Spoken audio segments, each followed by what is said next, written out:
Hello everyone and welcome back to Curious Kellen. Today I'm going to be talking about what it's been like learning Arabic for 3 months. Here we go. Now I started studying Egyptian Arabic in April, and I studied it for April, May, and June.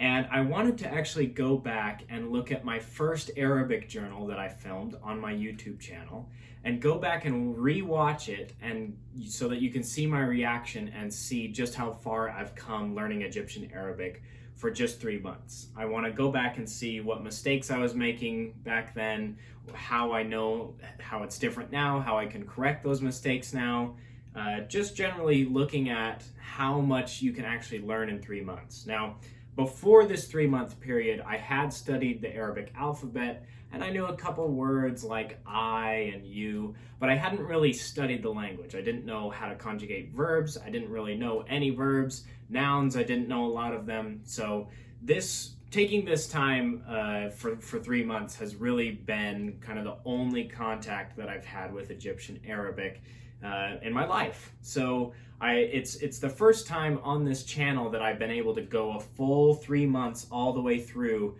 on a language that is completely new to me. So you're getting an actual raw representation of what it's like to learn a language for 3 months. So let's get to that video and we'll see how I did.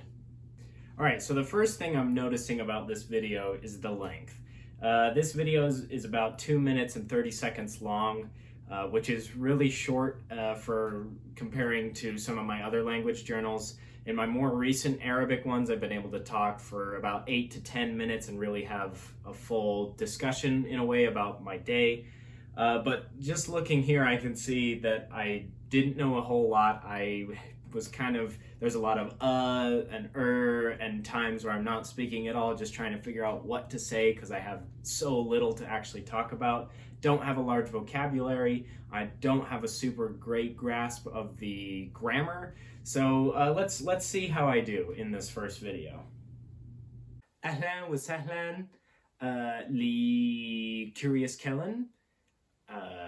إزيكم؟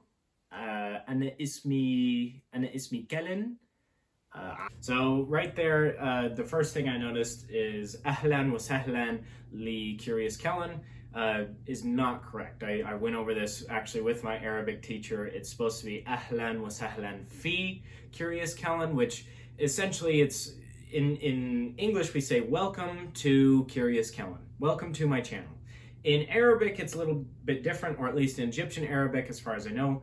You're saying welcome in my channel in a way. That's kind of what the direct translation means. So there's the first thing I notice is my welcoming isn't quite correct. But everything else, how are you, إزيكم, and ismi Kellen, that's all correct as far as I know. عندي 17.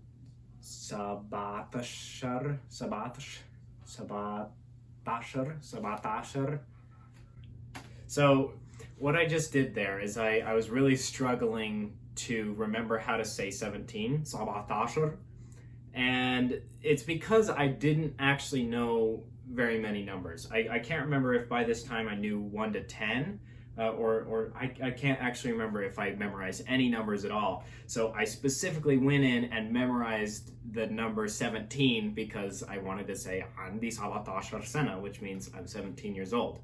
I wanted to be able to say that, but I didn't know the numbers, so I had to just go and memorize that 17 specifically. And just as an interesting fact, in Arabic it's very similar to Spanish in that you say I have a certain number of years. I think it's the same in French. J'ai 18, non, j'ai 17 ans. Yeah, so I think it's the same in French and in Spanish as well as in Arabic. So you're saying I have 17 years, you're not saying I am 17 years old. So a bit of a different direct translation there, gets the same meaning across. سنة أنا عندي 17 سنة. وأنا حتكلم العربي المصري. So right there, from what I know, العربية المصرية isn't necessarily correct. It's kind of like a very formal term because you can just say Masri, which means Egyptian. So أنا هتكلم المصري, I'm going to speak Egyptian. And the thing there that was kind of tripping me up is the way that we conjugate verbs in Arabic. So if you're going to say أنا بتكلم المصري means I am speaking Arabic. But if you say أنا هتكلم عربي, أنا هتكلم المصري, I am going to speak Arabic. And then if it was the let's see, أنا أتكلمت, adding that T to the end, it makes it I did speak Arabic. So أنا أتكلمت مصري. So there I was thinking about how do I get this conjugation across of, is it ha, is it ba, is it the weird T at the end? So but I figured it out. أنا هتكلم المصري. أنا بتكلم العربي المصري. أنا بحب أتعلم العربي المصري. أنا مش قادر أقول كتير. So this is one that's a little bit of a gray area. So I'm saying I'm not able to say a lot in Arabic. أنا مش قادر أتكلم كتير في عربية. The problem with that is مش أتكلم, مش قادر. I think it's supposed to be أنا مش بقدر, which is for conjugation reasons, or it's مقدرش. أنا مقدرش أتكلم عربي. I don't know if that's correct, but from what I've learned, and I'm out of practice for a little bit. I went and had a week-long vacation, and I wasn't able to practice during that time. It was go, go, go the whole time. So yeah, I haven't practiced a lot since then. So I'm kind of coming back in cold, but I think the way I said that maybe wasn't the best way of saying that, but I got my point across. في العربية. Oh, right there. So I said في العربية. In Egyptian, we just put it all together. في العربية. You don't have to say في العربية. You just say في العربية. And that just means in Arabic. And even that is incorrect because it's supposed to be بالعربية. The b at the beginning of a word indicates in. Fi is kind of indicating that you're in a place. But if you're talking in a language or you're using something, if you're writing with a pen or you're running in form, which is kind of a weird sentence, but if you're in form or in shape, I believe it would be be instead of the fi. So I should have said أنا أتكلم بالعربية, not أنا أتكلم في العربية. So that's another little mistake there. أنا مش بتعلم العربية في مدرسة. So that one I did figure out. So you saw I said أنا مش أتعلم عربي في المدرسة, but I corrected myself. أنا مش بتعلم العربي في المدرسة. Now, so that's another one there is I'm not sure if it should be في المدرسة or في مدرسة. So it'd probably be في المدرسة, just judging based on what I know about European languages, is probably fil madrasa, in the school, rather than fi madrasa, which would mean in a school. So my guess is I probably should have said أنا مش بتعلم العربي في المدرسة. أنا بتعلم العربية في البيت. أنا بحب. So that one I had a little bit of trouble too. You heard me say في البيت is a lot easier. And in modern standard Arabic, al-Fusha, I'm pretty sure it's Arabiya that means Arabic, the word for the language Arabiya. But in Egyptian, the word Arabiya means car. So Arabiya means car, Arabi means Arabic. So one's feminine, one is masculine, and Arabi means Arabic, the language, but Arabiya in Egyptian Arabic means car, but in modern standard Arabic, Arabiya is the word for the language. I didn't know that yet, so I was just saying Arabiya because I had studied a little bit of MSA before this, and I was thinking, oh, Arabiya, that's the name of the language. But apparently, I'm saying I like learning cars. But yeah, that's kind of a funny, interesting fact. أتعلم العربية مصري.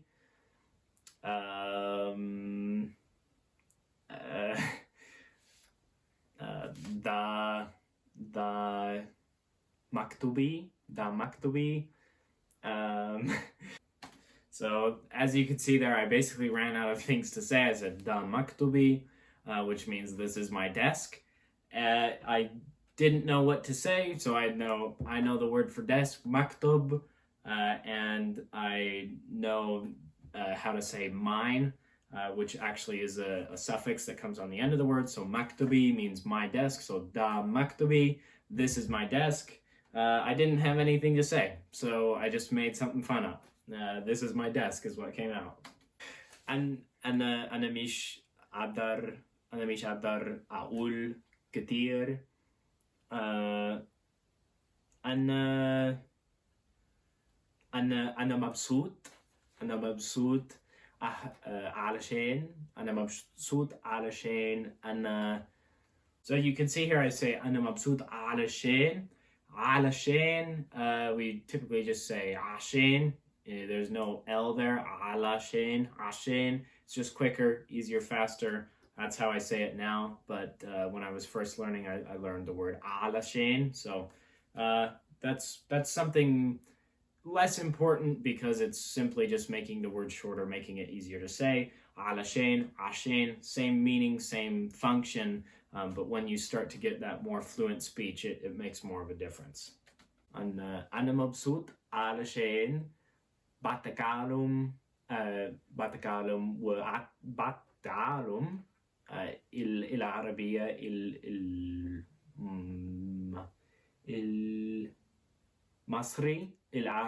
المصري. شكرا. Right there, I forgot the word for Egyptian, Masri. And I also, you could see what I was trying to say is I'm happy that I'm learning Arabic. But the word to speak, atkalim, and the word to learn, ata'alim, sound very similar. And I had trouble differentiating the two when I was making this video. So I was saying, and you can watch some of my other videos. I mix up atakalim, ata'alim, and a'amil, which means to make or to do. So you'll hear that there's a couple times where I mix those words up and use them interchangeably when I shouldn't be. And this was one of those times. I kind of saved it by saying I'm happy because I am speaking and learning Arabic, but what I was trying to say is I'm happy that I'm learning Arabic. المصري شكرا جزيلا ومع السلامة. Okay, yeah, so I think that was pretty good for first time through. I think that was maybe after about a week or so. Let's see, because it was so yeah, it was about a week of learning. I took the time to, I didn't want to hop in right away because, trying to jump in and start speaking that new language only after just a few days, at least to make a video. You should definitely be speaking right as soon as you start learning. But to make a video, I needed a little bit more context and a little bit more ability to be able to talk like that and be able to speak even just the little basic things. So this was out after about a week. So you can see what I'm able to say in a week. I'm able to say that I'm happy that I'm learning Arabic. I'm able to say that, I'm excited to learn Arabic. I'm 17 years old. My name is Kellen. At that time, I probably could have said, Ana Ameriki, I'm American, Ana min Amerika, I'm from America. So I could have said things to, introduce myself and say what I need. Ana aiz maya, I need water, or I want water. Ana aiz ana عايز أكل, I need food. So I was able to really introduce myself, get across my basic needs in just 1 week. And a couple days if you want to add those on, but in just about a week, I was able to reach this point of where I was able to talk about myself. I was able to say who I am, what I need. I was able to ask questions like, how are you? Have greetings, say hello, say goodbye, ask for your name. So I was able to do quite a bit in just 1 week. Now I took a whole 3 months and basically did a really intensive training for learning Arabic, for learning Egyptian Arabic. I listened to a podcast from it was a really great podcast, and I can't remember the name of it, but it's from Language Transfer. The Language Transfer Arabic course is an Egyptian Arabic course. It got me up to speed really quickly in being able to say basic phrases and be able to talk about things in Arabic. It's not as linear as I would have liked it to be. You know, it doesn't start by teaching you how to say hello, but it teaches you how to understand the language a lot better than I think some language courses do that are more focused on, this is how you say hello, this is how you say I'm from America. But then you go, if you want to say I am happy, if you learn the word for happy, just because you know how to say I'm from America doesn't necessarily mean you know how to say I am happy if you learn the word for happy. They might have a different way of representing that. So it's about, learning how to understand the language. I think is really great. I also purchased a phrase book that I didn't use a whole lot, so maybe don't purchase that phrase book. I probably, if I could go back now and tell him who just made that video, I would say you don't need that phrase book. You're not going to use it very much. I had an online dictionary called Lisan Masri, which is, like I said, online dictionary, very straightforward, very easy to use, highly recommend. Watching a few videos on YouTube. I think Linguamid is one of those that I watch. I watched that one a lot, had a lot of great information. There's a couple more out there as well, like Brian Wiles. I love that one as well. That one kind of came along later, and then I also had an awesome teacher through Italki.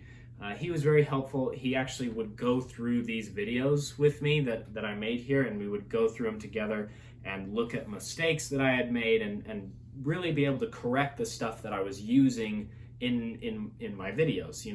It was helpful to know, okay, these are the things that I'm talking about in my videos.